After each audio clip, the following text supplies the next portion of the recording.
You own $6 million in real assets, and the only thing anyone in Wetumpka, Alabama has ever asked you is why your truck still smells like fabric softener. That's the thesis, really. The gap between what people think wealth looks like and what it actually is.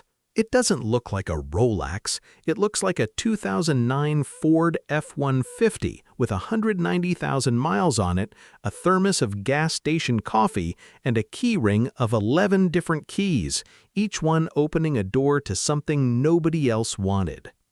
You're 41 now. 12 years ago, you were a maintenance tech at a poultry processing plant making $17.40 an hour, and on your lunch break, you used to walk past a laundromat on Route 9 that had been closed for 8 months. Duct tape over one window, a for sale by owner sign in the other, hand-lettered, fading in the sun. Everyone who drove past it saw a dead building.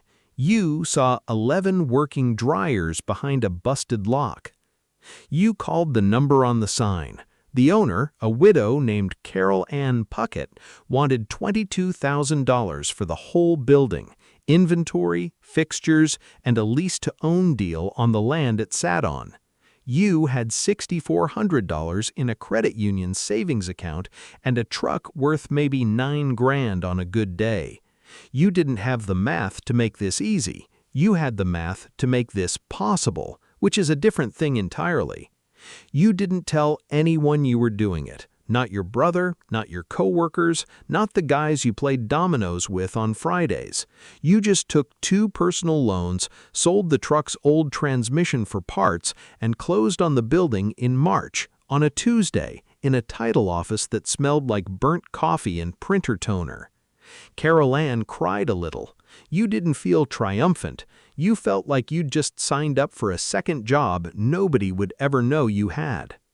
That was the spark. What came after it is the part almost nobody in your life ever found out about. The laundromat made $340 a week net, once you fixed the 2 dryers with bad thermal fuses and replaced a compressor that had been buying since the Clinton administration. Not glamorous, not even interesting, really, but it was $340 a week that showed up whether you were there or not, and that fact rearranged something in your head. You kept your job at the plant for another 4 years. Nobody there knew about the laundromat. You wore the same 3 pairs of Wrangler jeans in rotation and packed a lunch every day, because the whole point was never to look like it was working. 18 months in, a tip came from a man named Delroy Fenn, who serviced your vending machines, and mentioned almost as an aside that a strip of 6 coin-op car wash bays out on Highway 231 had gone into foreclosure. You drove out on a Sunday, alone, and stood in the empty lot for 20 minutes just listening to wind move through the open bays. You bought it at auction for $61,000. Money you didn't have until you refinanced the laundromat building, which had appraised by then at almost triple what you paid for it. The car wash cleared $1,900 a month after the note. You didn't touch a dollar of it. You rolled it straight into the next thing, which turned out to be 4 storage units behind a defunct feed store, bought from a farmer named Otis Greer for $8,000 cash, on a handshake, because Otis didn't trust banks and didn't much trust you either, not at first. By year 3, you had the laundromat, the car wash, the storage units, and a half interest in a vending route you'd bought off Delroy when his knees gave out and he wanted off the road. Each asset was small. Each asset was boring. None of them, on their own, would have impressed anybody at a dinner party. Together, they were something else. Something that didn't announce itself, which was exactly the point. You still drove the same truck. You'd bought a new transmission for it finally, with cash, and told yourself that counted as a splurge. By year 6, the portfolio had grown into something with actual shape to it. The laundromat, the car wash, 9 storage units now instead of 4, 19 vending machines spread across 2 counties, and a strip of billboard leases you'd picked up almost by accident after a farmer asked if you wanted to split the income on a sign he'd let a company put up on his fence line back in the 90s. You said yes before you'd even done the math. The math worked out fine, $650 a month for doing nothing but cashing a check twice a year. Around then, you met Trip DeLoach at a regional vending and amusement trade show in Montgomery, of all places. Trip drove a lifted Ram dually with a wrap advertising his own vending company, wore a rotating cast of Realtree and cinched jeans branded polos, and talked for 11 straight minutes about a Sea-Doo he'd financed. Trip had 4 routes and a balloon payment coming due that he didn't seem to know was coming due. He looked at your truck in the parking lot and asked, not unkindly, if business was slow. You said it came and went.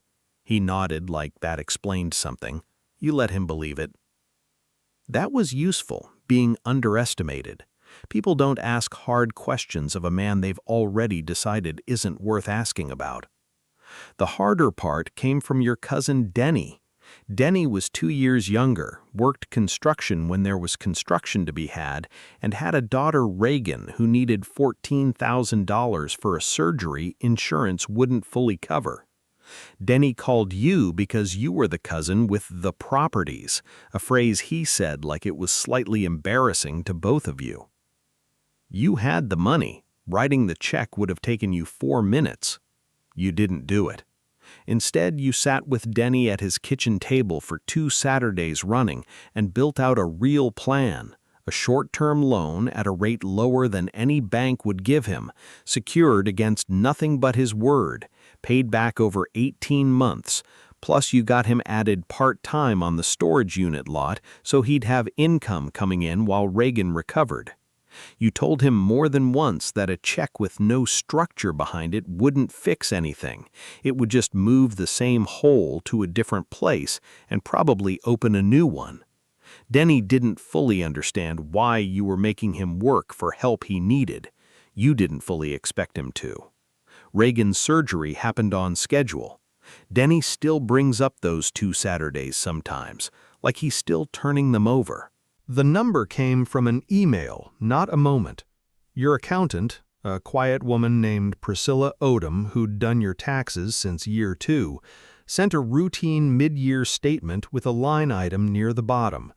Combined net asset value, $6,014,220.